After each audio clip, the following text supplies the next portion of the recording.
हो गया दिन भर का रिवीजन। अब पाठशाला की पहली क्लास। पाकिस्तान में लॉकडाउन, बांग्लादेश में हाहाकार, ईरान युद्ध से तेल और गैस की कीमत रॉकेट बनी। भारत में मोदी क्या क्या कर रहे हैं? कहीं रेस्टोरेंट बंद हो रहे, कहीं पब्लिक लाइन में। एलपीजी सिलेंडर और पाइपलाइन वाली गैस की किल्लत का सच क्या है? पेट्रोल की कीमत बढ़ने वाली है क्या? पीएम मोदी की मीटिंग में क्या बड़ा फैसला हो रहा है? भारत में इस पर क्या पॉलिटिक्स हो रही है? भारत के लिए क्या संकट खड़ा हो गया ईरान अमेरिका युद्ध को लेकर?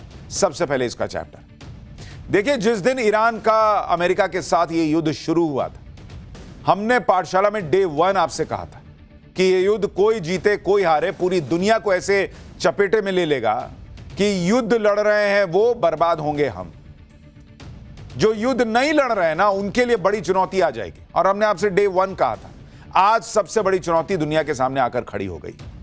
तेल और गैस की सप्लाई कैसे सुनिश्चित की जाए, क्योंकि बिना तेल गैस के दुनिया में कुछ नहीं चल सकता बॉस। खाना किस चीज पे बनाइएगा? ऑफिस काहे से जाइएगा? ऑफिस तो चलिए पैदल भी चले जाइएगा। पेट में क्या डालिएगा अगर सिलेंडर नहीं होगा, ईंधन नहीं होगा? ईरान अमेरिका युद्ध के 10 दिन में ही ऐसी नौबत आ गई कि पाकिस्तान, बांग्लादेश जैसे देश लड़खड़ा गए। भाई, पाकिस्तान में तो लॉकडाउन लग गया है। पाकिस्तान पैनिक मोड में चला गया है। स्कूल कॉलेज बंद कर दिए हैं, ऑफिस में वर्क फ्रॉम होम कर दिया है, अफसरों और नेताओं की सैलरी में कटौती कर दी है। उधर बांग्लादेश में यूनिवर्सिटी कॉलेजेस बंद हो गए हैं। पाकिस्तान बांग्लादेश में तो ऐसे हाल हो गया, लेकिन भारत में प्रधानमंत्री मोदी क्या कर रहे हैं? भारत में क्या हालात हैं? क्योंकि हमारे यहां कई जगहों पर होटल रेस्टोरेंट वाले एलपीजी सिलेंडर की किल्लत की बात कर रहे हैं। कमर्शियल सिलेंडर के बाद घरेलू एलपीजी सिलेंडर की भी चर्चा होने लगी है। इसका सच क्या है? इस दिक्कत से निपटने के लिए सरकार कौन से एक्शन मोड में काम कर रही है? सरकार ने जरूरी सेवाओं और वस्तुओं को कंट्रोल करने वाला कौन सा एक्शन लिया है? गैस सिलेंडर को लेकर आम लोगों को दिक्कत ना हो, इसके लिए कौन से 4 लेयर का प्लान बना है? गैस सिलेंडर की किल्लत को लेकर सरकार क्या क्या कर रही है? मंत्रियों ने क्या कहा है, या मंत्रियों से पीएम मोदी ने क्या कहा है? ग्राउंड जीरो पर क्या हालात हैं? सच ज्यादा है, किल्लत है, पैनिक ज्यादा है, क्या है? आज आपको सब बताऊंगा। साथ ही पेट्रोल की कीमत बढ़ेगी नहीं बढ़ेगी, भारत में विपक्ष क्या कह रहा है? इस पूरे हंगामे का पॉलिटिक्स का चैप्टर खोलूं, लेकिन उससे पहले एक झलक देखिए।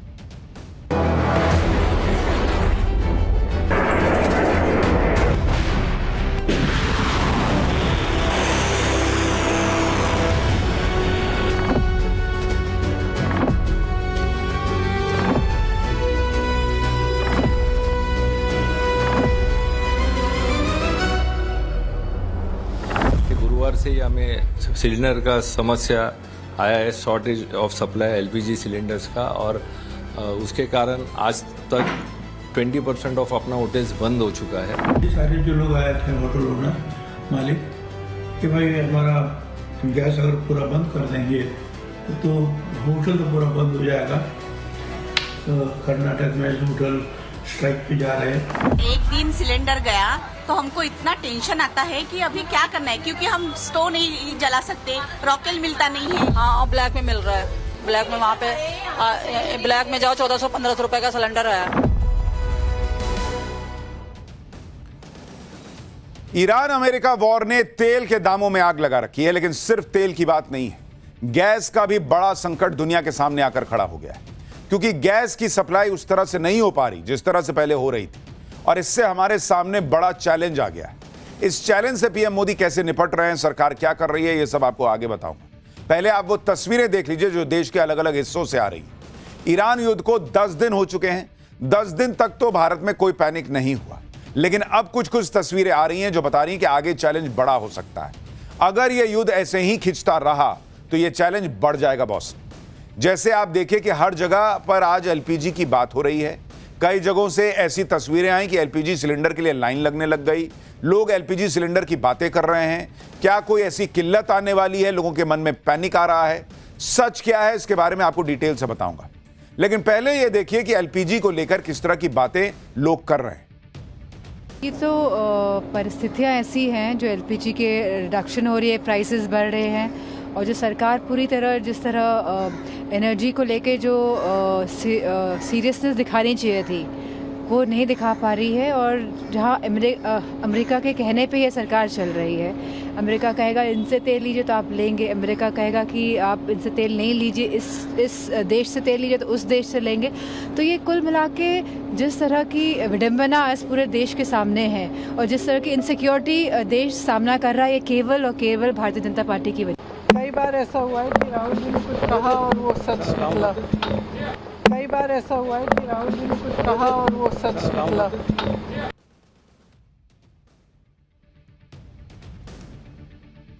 विपक्ष कल से ही ये बात कर रहा है कि ईरान क्राइसिस को लेकर चर्चा करो। आज विपक्ष को सरकार के खिलाफ ये और बारूद मिल गया, क्योंकि कई जगहों पर होटल और रेस्टोरेंट वालों ने दावा करना शुरू कर दिया कि उनके पास कमर्शियल एलपीजी सिलेंडर की बहुत कमी हो गई है और फिर कमर्शियल एलपीजी सिलेंडर को उनको पर्याप्त सप्लाई नहीं मिल पा रही, ये भी वो कर रहे हैं। इसी से एलपीजी चर्चा में आ गया। अलग अलग राज्यों में जो होटल एसोसिएशन है, उन्होंने दावा कर दिया कि उन्हें बहुत दिक्कत आ रही है। जैसे Indian hotel and restaurant association, जो मुंबई में होटल एसोसिएशन है, उसने कहा कि शहर में सिलेंडर की कमी की वजह से 20% होटल बंद हो गए।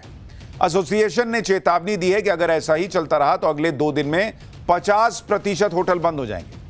बेंगलुरु होटल्स एसोसिएशन का कहना है कि अगर सिलेंडर की सप्लाई बाधित होगी तो पूरे शहर में होटल बंद करने पड़ जाएंगे। इसी तरह कोलकाता में national restaurants association of India ने कहा कि अगर ऐसा चला तो आगे बहुत दिक्कत हो जाएगी। Hotel and restaurant association of Odisha ने कहा है कि पेट्रोलियम मंत्री हरदीप पुरी के दखल की जरूरत है। यानी होटल एसोसिएशन के लोग अलग अलग प्रदेशों में कह रहे हैं कि भाई होटल बंद हो रहा है या बंद हो जाएगा। और होटल बंद होना सिर्फ बाहर से खाना नहीं खा पाइएगा का मसला नहीं है। कईयों का रोजगार चलता है, कईयों की नौकरी चलती है, कईयों की जिंदगी चलती है उससे। तो होटल बंद होगा तो होटल मालिक आपको बैठा के थोड़ी पैसा देता रहेगा कि नहीं कोई बात नहीं। मुंबई में कुछ होटल वालों से हमने बात की, वो क्या कह रहे हैं, होटल एसोसिएशन वाले क्या कह रहे हैं, एक बार उसको सुनिए आप। बहुत ही कठिन परिस्थिति है कि मेरी होटल मालूम नहीं, मुझे 4 से 6 घंटे में बंद करना पड़ेगा या 2 घंटे में बंद करना पड़ेगा। लास्ट जो आधा सिलेंडर बचा है, अभी हम ऑल प्रिकॉशंस लेते हैं कि मिड टू ऑर्डर बंद करो और जो बना के रख सकते हैं वही उसी को बेच दो। ये हम कोशिश कर रहे हैं कि ज्यादा टाइम हमारी होटल चालू रहे। गुरुवार से ही हमें सिलेंडर का समस्या आया है, shortage of supply LPG cylinders का, और उसके कारण आज तक 20% ऑफ अपना होटल्स बंद हो चुका है। और आने वाले दिनों में अगर ये समस्या बढ़ेगा तो और भारी पैमाने में इसका इफेक्ट हमें नजर आएगा। हमारे जो टोटल महाराष्ट्र का बात किए तो 4 लाख होटल्स है, उनमें डायरेक्ट असर पड़ रहा है और ये दिन भर दिन उनका असर बढ़ते भी जा रहा है। अगर सरकार कुछ जल्द से जल्द कुछ राहत नहीं देगी, यानी हमें कुछ सोल्यूशन नहीं देगी, तो इसका भयंकर परिणाम हो सकता है। मेजॉरिटी ऑफ द होटल्स जल्द से जल्द क्लोज होने का परिस्थिति पे है। यानी होटल के मालिक कह रहे हैं कि उनको परेशानी आ रही है, होटल बंद होने शुरू हो गए। और भाई जब उनके पास सिलेंडर नहीं होगा, वो कह रहे हैं हम खाना किस चीज पे बना के खिलाएंगे। होटल और रेस्टोरेंट वाले कह रहे हैं कि कमर्शियल गैस की सप्लाई में प्रॉब्लम हो रही है, लेकिन कमर्शियल एलपीजी को लेकर दिक्कतों की खबरें आई तो कई जगहों पर घरेलू एलपीजी सिलेंडर को लेकर लोग तनाव में आ गए। कई जगहों पर एलपीजी गैस के लिए लाइन लगी दिखी। जिन्हें जरूरत है वो भी सिलेंडर लेने पहुंच गए और जिन्हें अभी जरूरत नहीं भी है वो एक्स्ट्रा सिलेंडर ले जाने के लिए पहुंच गए, क्योंकि दिमाग में एक आ गया कि भाई कल को पता नहीं मिले ना मिले, एक सिलेंडर एक्स्ट्रा रख लो। कई जगहों पर लोग एडवांस में गैस बुकिंग करवाने लग गए। जब इस तरह की खबरें चलती हैं तो लोगों को टेंशन होने लगती है कि आगे क्या होगा। इसी में मारामारी मचने लगती है। हर कोई चाहता है कि भाई एक एक्स्ट्रा सिलेंडर तो घर में रखें जिससे क्राइसिस में कोई दिक्कत ना हो। जबकि तेल कंपनियों से लेकर सरकार लगातार कह रही है कि एलपीजी की सप्लाई में कोई कमी नहीं आने दी जाएगी। फिर भी अचानक ऐसा माहौल बनने लगा है कि जैसे आगे कुछ मिलेगा ही नहीं। आप एलपीजी एसोसिएशन वालों को सुनिए, वो कह रहे हैं कि ऐसा कोई पैनिक करने की जरूरत ही नहीं है, एकदम से भगदड़ मचा दी जाए ऐसी कोई स्थिति नहीं है। क्या जियोपॉलिटिकल सिचुएशन को देखते हुए स्वाभाविक है, हर व्यक्ति चाहेगा कि अपना जो खाली सिलेंडर रखा हुआ है उसे भी भरवा लिया जाए, पर ऑयल कंपनीज का साफ कहना है कि एलपीजी की आपूर्ति में कोई कमी नहीं आने दी जाएगी, घरेलू उपभोक्ताओं को परेशान नहीं होने दिया जाएगा। कमर्शियल सिलेंडर की सप्लाई को लेकर कई जगह प्रॉब्लम है, जिसका दावा होटल वाले रेस्टोरेंट वाले कर रहे हैं, लेकिन घरेलू एलपीजी सिलेंडर को लेकर ऐसी कोई नौबत नहीं आए। मुंबई में घर घर सिलेंडर की डिलीवरी करने वाले खुद क्या बता रहे हैं वो भी देखिए। घर के कस्टमर को कुछ प्रॉब्लम नहीं हो रहे जी, मतलब जो आ रहे हैं वो घर पे देने के लिए बोल रहे, बराबर आ रहे हैं। ओके। थोड़ा लेट मिल रहे, मतलब 4-5 दिन का ऐसा पेंडिंग है। तो उसका तो आज तो आया ही नहीं है, कल थोड़ा बहुत आया था, मतलब जिधर 200 लगता था उधर 100 ही आ रहा था कल। अच्छा, तो अभी मतलब कम कम होते जा रहे हैं, आज कुछ आया ही नहीं। यानी लोग अलग अलग तरह की बातें कह रहे हैं। एलपीजी सिलेंडर की सप्लाई को लेकर जो भी दिक्कतें आ रही हैं उसे लेकर ऐसा नहीं कि कोई इस पर ध्यान नहीं दे रहा। आप देखिए कि आज ही होटल और रेस्टोरेंट एसोसिएशन ने शिकायत की। उधर इस दिक्कत को दूर करने के लिए सरकार ने एक पैनल बना दिया। ऑयल मार्केटिंग कंपनीज के 3 एग्जीक्यूटिव डायरेक्टर्स को पैनल में रखा गया है। यह पैनल रेस्टोरेंट, होटल और बाकी इंडस्ट्री में जो नॉन डोमेस्टिक सेक्टर के हैं उसमें एलपीजी की सप्लाई के मुद्दे को देखने के लिए बनाया गया है।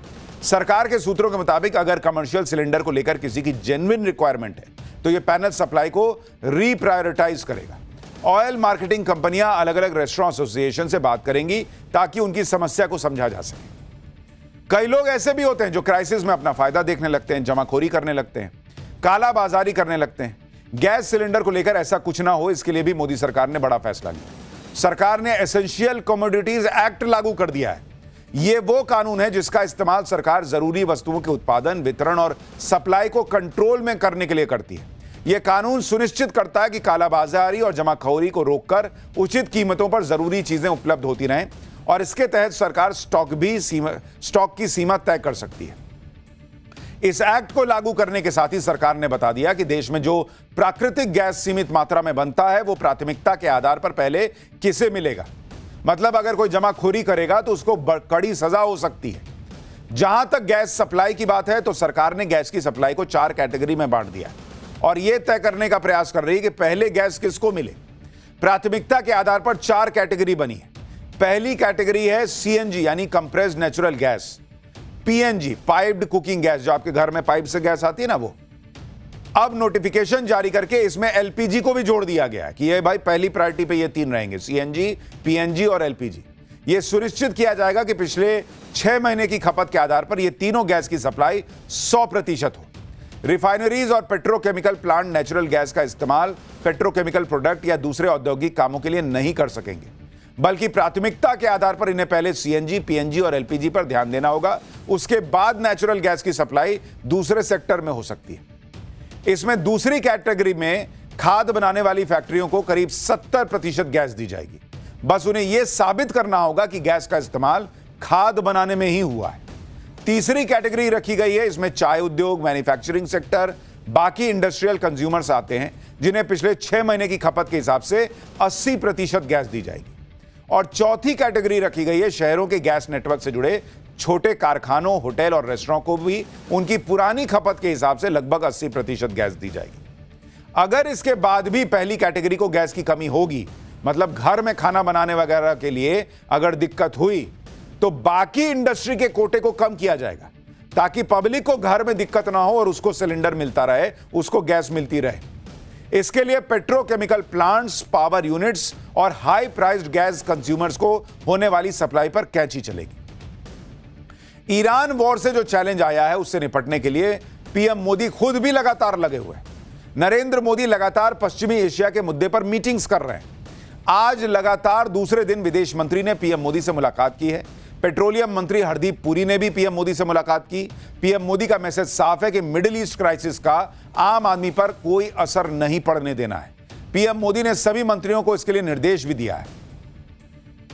देखिए, यह पूरी दुनिया का क्राइसिस है, ऐसा नहीं कि अकेले से भारत पर आ गया है। कौन इससे कैसे लड़ पाएगा, यही चुनौती है। और नरेंद्र मोदी पूरा प्रयास कर रहे हैं कि भाई एक तरह से तैयारी रखो कि किसी को दिक्कत ना आने दी जाए। लेकिन अगर यह युद्ध लंबा चला तो ये दिक्कत नहीं आएगी, इसको कोई गारंटी से नहीं कह सकता बॉस। नरेंद्र मोदी का सबसे ज्यादा जोर घरों में एलपीजी सप्लाई को सुनिश्चित करने पर है कि आम आदमी पर कोई असर ना आए। और इसकी बड़ी वजह है क्योंकि भारत में आज की डेट में एलपीजी से ही करोड़ों घरों में खाना बनता है, क्योंकि नरेंद्र मोदी के आने के बाद एलपीजी सिलेंडर जो है वो घर घर में पहुंचने लगा। तो अब भाई पहुंच तो गया, अब उस वक्त देते वक्त थोड़ी आदमी सोचे रहता है कि इतना क्राइसिस आएगा। तो देश में अगर आप देखेंगे जो एलपीजी कनेक्शन है वो आज की डेट में कहा जा रहा है कि ऑलमोस्ट 33 करोड़ है, 33 करोड़। यानी मान के चलिए आपकी 33 करोड़ परिवार हो गए। और अगर एक परिवार में पति पत्नी और बच्चा भी खाली रख लीजिए, 3 लोग भी रख लीजिए, 33 करोड़ परिवार, तो ऑलमोस्ट 100 करोड़ के आसपास का मामला पहुंच जाता है। इसीलिए सरकार एलपीजी पे फोकस की भी है, क्योंकि ये ऑलमोस्ट 33 करोड़ कनेक्शन मतलब 100 करोड़ लोगों की बात है।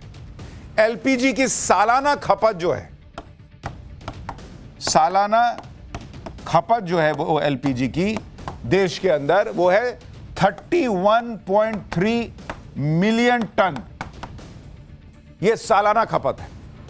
और इसमें घरेलू खपत जो है, जो आप घर में इस्तेमाल करते हैं, घरेलू खपत वो ऑलमोस्ट 87% है बॉस, 87%। और कमर्शियल यूज जिसमें रेस्टोरेंट, होटल वगैरह सब शामिल है, वो 13% आता है। तो इसीलिए एलपीजी की सप्लाई सुनिश्चित हो, ये बहुत जरूरी है देश के अंदर। और इसीलिए नरेंद्र मोदी पूरा जोर लगा रहे हैं कि किसी भी तरीके से एलपीजी का कनेक्शन जो है ना, एलपीजी की सप्लाई जो है वो सुनिश्चित रहे। हालांकि कुछ राज्यों में अब पाइपलाइन के जरिए भी रसोई गैस आती है और उससे खाना बनता है, इसलिए पीएनजी यानी पाइप्ड कुकिंग गैस को भी प्राथमिकता में रखा गया है। केंद्रीय पेट्रोलियम मंत्री हरदीप पुरी ने आज यह भरोसा दिया कि घरेलू उपभोक्ताओं के लिए किसी तरह की कमी नहीं है, घबराने की जरूरत नहीं है। आम लोगों को एलपीजी सिलेंडर की कोई कमी ना हो और पैनिक में लोग सिलेंडर खरीदने की हड़बड़ी ना करने लग जाएं, इसके लिए सरकार ने कुछ कदम भी उठाए। जैसे सिलेंडर बुक करने के लिए पहले 21 दिन का गैप होता था, उसे बढ़ाकर अब 25 दिन कर दिया गया है। सूत्रों के मुताबिक ऐसी घटनाएं सामने आई जिसमें जो लोग पहले 55 दिन में सिलेंडर बुक कर रहे थे, वो 15 दिन में ही बुकिंग करना शुरू कर दिए।